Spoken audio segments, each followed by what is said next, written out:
Welcome, traveler.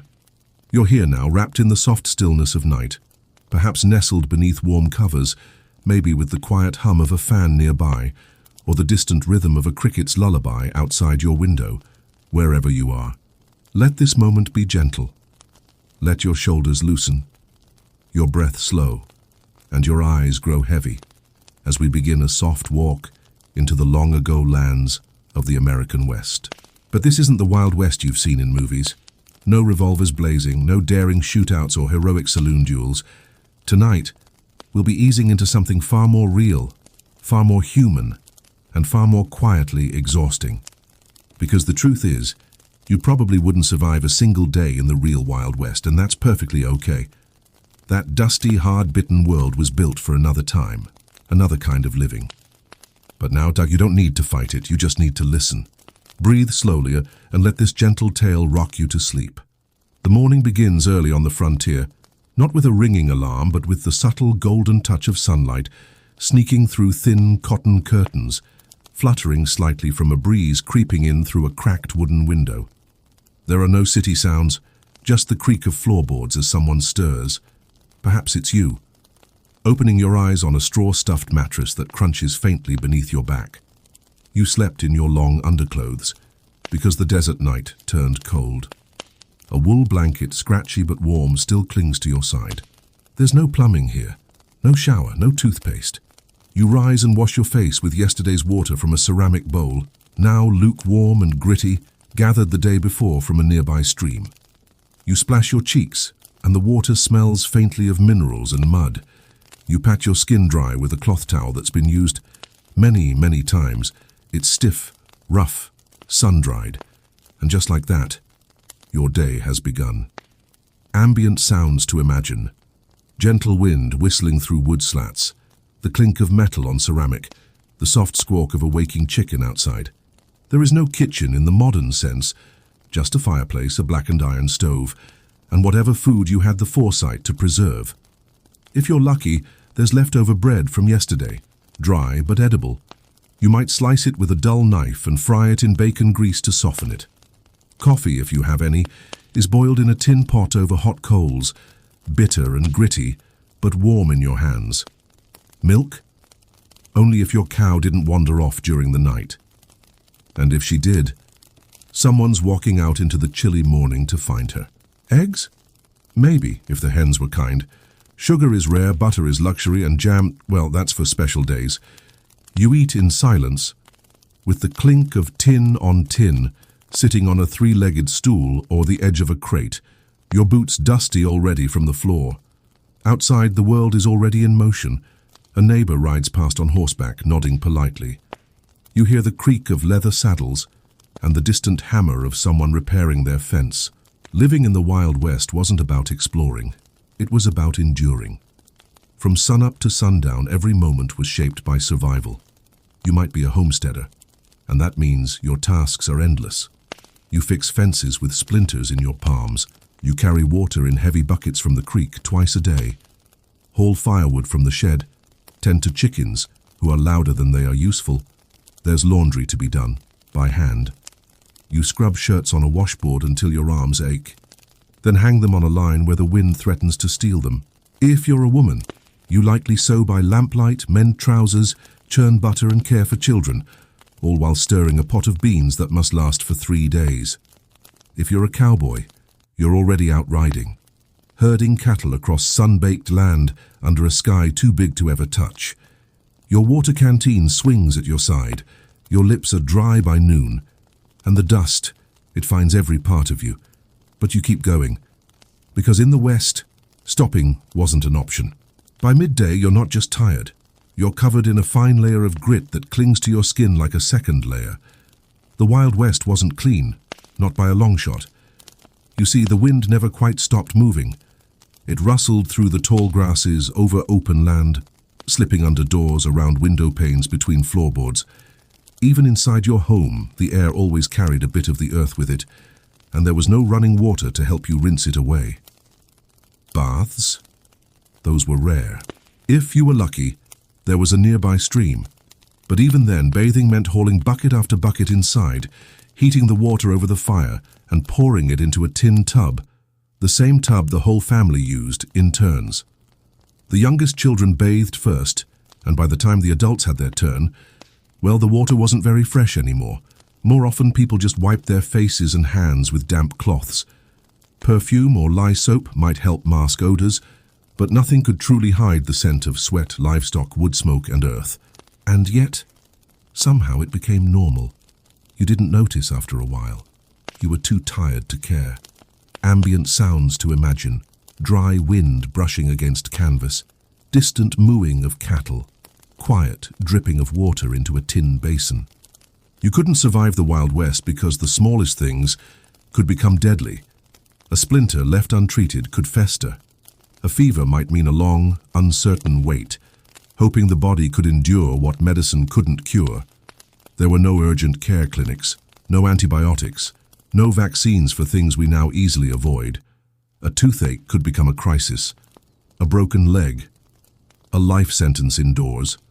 There were traveling doctors, some of them real, some only pretending. They carried black bags filled with bitter tonics, syringes, and morphine tinctures, but they might not arrive in time. Home remedies were passed down through families, like onion poultices, mustard plasters, willow bark for pain, and licorice root for cough. And when someone was too sick to recover, neighbors gathered.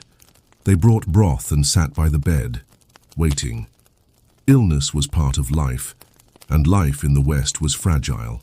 Today we take comfort for granted. Soft cotton t-shirts, the sneakers, climate-controlled fabrics. But in the Wild West, comfort was a luxury rarely found. Most clothing was handmade, sewn by hand, or traded for. Shirts were rough linen or thick wool, often stiff from repeated washing with lye soap. Underclothes clung tightly in the heat, and in winter they stayed damp for days. Boots had to be broken in, and many had nails poking through the soles. You might have one good pair, and that pair had to last. Women wore corsets, not always as tight as movies show, but firm enough to leave deep lines in the skin. Petticoats added weight, and long skirts gathered dust, mud, and anything unfortunate underfoot. And changing clothes daily? That was for the rich. Most folks had two sets, as one for work and one Sunday best. Laundry day came once a week, and it was an event. But as the sun dipped low behind the hills, the harshness of the day softened into something gentler. Evening in the Wild West was perhaps the most peaceful time of all. You sat by the hearth, whether it was summer or winter, with the glow of firelight dancing across the walls. Shadows flickered, and the creaking of wood filled the silence. The scent of smoke and stew lingered in the air. Maybe there was cornbread baking, or just beans in a pot. Simple food, slowly prepared. You might mend clothes by lamplight, or whittle wood, or read from the one worn book your family owned, its pages soft and yellowed from generations of fingers. Children fell asleep on mats or curled up beside pets, and sometimes music filled the space, a quiet fiddle or a soft song sung low. There was no electricity, no screens, just stars, stories, and silence. Ambient sounds to imagine, gentle crackle of firewood, soft sigh of someone settling into a chair, maybe the faint melody of a fiddle. Eventually, the fire dims, and the cabin settles into silence. The night air is crisp, and the stars above, so many stars, stretch like a glittering sea across the sky. If you're outside in a lean-to or on the trail, you roll yourself in a blanket near the fire, head on a saddle or sack of beans, and listen to the sounds around you. Crickets chirp, wolves howl faintly in the distance, but not too close. The occasional snort of a horse, the flap of a canvas flap in the wind. And if you're inside, curled on your straw mattress again, you hear the slow creak of the roof beams as they settle, the pop of a cooling stovepipe. Life in the Wild West wasn't easy. It was slow, exhausting, and often lonely, but it was also quiet, still, and wrapped in the kind of silence that you don't find anymore. And so, dear listener, as your thoughts drift through dust and memory, let yourself rest. You've survived a day in the Wild West, not the romantic one from stories, but the real, dusty, slow, and stubborn world of everyday survival. But now, you're safe in a soft bed, with no buckets to haul, no chickens to chase, no beans to stir or boots to break in. Only the gentle hush of now, only the soft breath of sleep, waiting to carry you gently into dreams. Let your eyes close. Let your mind wander. And sleep well, traveler. Good night. When people think of the Wild West, they often picture swinging saloon doors, piano music and card games and whiskey. But most saloons were far from glamorous. They were simple, smoky rooms, built from whatever lumber could be found. The floorboards creaked. The air was thick with tobacco smoke, dust, and the sharp scent of spilled liquor soaked into the floor over years. Most patrons didn't drink fancy cocktails. They drank rot-gut whiskey, strong, bitter, and poorly made, sometimes mixed with turpentine or tobacco juice to stretch it further. The tables were scarred from knife marks. The chairs were often mismatched or broken. Card games ran long into the night, but they weren't always thrilling. They were slow, quiet, and tense. And if there was music, it was from a tired man on an upright piano with missing keys. Sometimes someone sang softly, but more often the saloon was just a place to escape the cold, to warm up for a few hours before walking home in the dark. Imagine living in a place where a letter from home took weeks, even months to arrive. In the Wild West, the mail was a lifeline. It came by horseback, wagon, or eventually by rail. But the journey was slow, often interrupted by weather, broken wheels, or stolen parcels. Post offices were tiny rooms in general stores or someone's back parlor. People gathered eagerly when the mail wagon arrived, hoping for news, a package, a newspaper from back east. Sometimes, nothing came, and you waited again, hoping maybe next week or the week after. A letter was something to be read again and again, with the corners worn from unfolding, the handwriting memorized. News was always old by the time it reached you, but it still mattered, because it connected you to something bigger than the endless prairie. Children in the West were never just children. From the moment they could walk, they were put to work, collecting eggs, gathering firewood, tending garden rows, and hauling water. Schoolhouses were few and far between. If there was one nearby, it might be a one-room shack with a single teacher and a blackboard made of painted wood. Desks were shared, slates were passed down, and the lessons were simple: reading, writing, arithmetic, and discipline. In winter, the classroom was bitterly cold. In summer, it was stifling. But many children never got to go. Their parents needed them on the farm. Education was a dream that waited behind chores and muddy boots, and by 12 or 13, many were already taking on adult work, plowing fields, riding fence lines, hunting food for the family. Play was rare and always short. The West was wide, endlessly so. It's hard to imagine now the sheer stillness of it. No highways, no electricity, no constant hum of life. Instead, there was the wind, the endless sighing of wind through the grass, the occasional call of a hawk circling above. Sometimes a wagon passed, creaking, slow. Sometimes days would pass without seeing a soul, and yet people stayed. They carved out homes from sod and timber, raised families, lived full lives with only the company of stars, wind, and fire. There's something hauntingly beautiful about that, to live in a place where the sky was so big and your footprint so small. Every so often, something different would roll into town. A cart painted with bright colors, drawn by two tired horses. Atop the wagon stood a man in a dusty top hat and striped vest, calling out promises of miracle cures and bottled hope.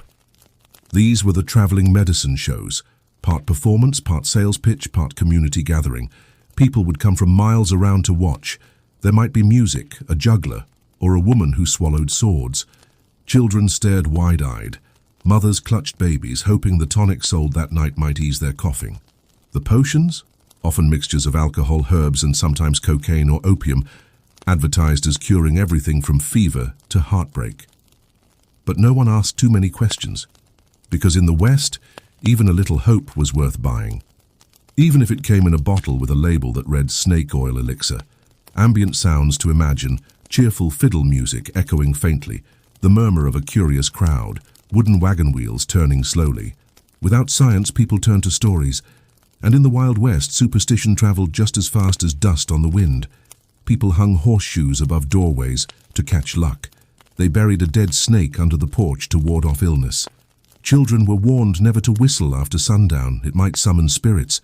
When babies were born, some parents sewed tiny bells into their caps to scare away bad dreams. When someone passed away, mirrors were covered and clocks were stopped to let the soul move on. A cracked mirror could bring 7 years of bad luck. And if a cow gave sour milk, someone might say it had been cursed by a passing stranger.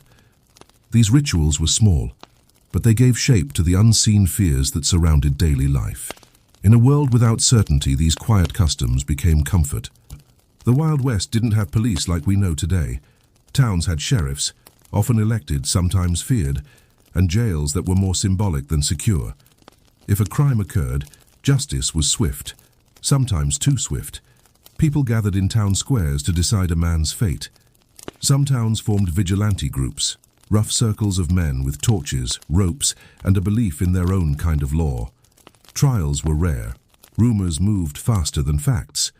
And once a crowd was stirred, the truth no longer mattered. It was a harsh world. And justice didn't always mean fairness, it meant control and survival. Some lived in fear, others in pride, but almost all lived in silence.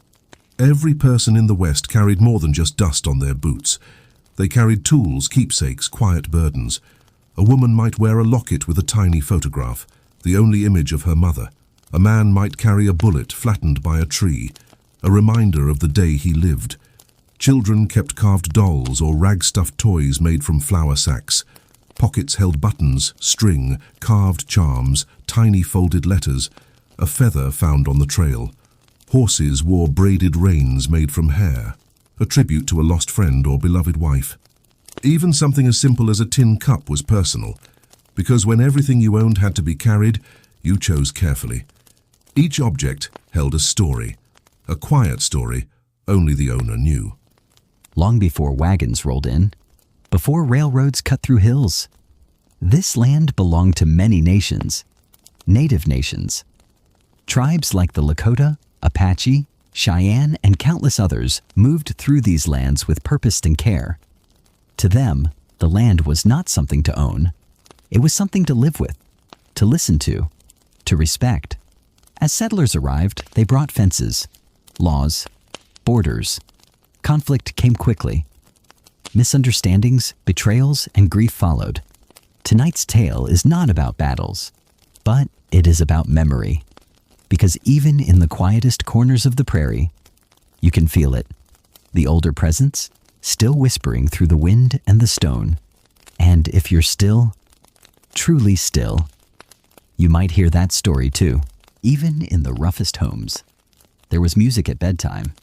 Mothers hummed quiet songs passed down from generations, tunes born in Scotland, Ireland, Africa, Mexico, woven together in dusty cabins across the prairie. They were lullabies of loss and hope. Songs sung with hushed voices while rocking a baby on tired knees. Songs that once echoed through shipholds, then wagons, and now through log walls, beneath stars. Sometimes it was just a whistle, a low melody rising through a cracked window into the night. No one knew the words anymore, but the feeling remained. These lullabies didn't promise safety. They promised presence. You're not alone, they said, even here where the wolves howl, even now when the world is dark. You're not alone, out here in the real Wild West. There were no streetlights, no headlights, no glow from distant cities. The stars stretched in all directions, pinned across the sky like silent sparks, silver, steady, eternal. People would lie back on blankets and stare upward. Children would try to count them, always giving up by 20. Old men might point out constellations with names lost to time, and when the air turned cold, the night sky became a quilt of frost and fire, vast, endless, comforting. It reminded everyone just how small they were, and somehow that was a relief. There was peace in smallness, peace in knowing the sky had seen everything before, and would see everything after. Before bed, there were always last things to do. You brought in the wash, still damp from the wind. You banked the fire with a few extra logs. You latched the shutters against the breeze. Maybe you checked the oil in the lamp, trimmed the wick. Maybe you tucked your boots under the bed so scorpions wouldn't crawl in. You said goodnight with a nod, not always with words. And you climbed into bed still wearing your work shirt or a flannel undershirt stained with the week. The blanket was heavy, the pillow thin, but the silence wrapped around you like a second skin. In the distance, you heard the coyotes call, but your body was too tired to listen long. Sleep crept in like smoke. Slow, quiet, inevitable. The people of the West often dreamed of other places, of green hills and faraway homelands, of cities they'd never seen, of oceans they'd never reach again. They dreamed of people left behind, of letters not yet received, of the life they hoped might come after this one. Sometimes they dreamed of horses flying, of rivers that sang songs, of fires that talked in whispers. Dreams were the only place where things weren't bound by dust and distance. They were wild, but kind, just like the land itself. And when morning came again, those dreams would fade into the walls, leaving behind only the sound of chickens stirring and the sky turning pale. So now we come back to where we began. Would you survive a day in the Wild West? Probably not. Not because you're weak, but because you're from a different world. A world of running water, soft beds, fresh clothes, and flickering screens. A world that, while busy, is easier in many ways than that one.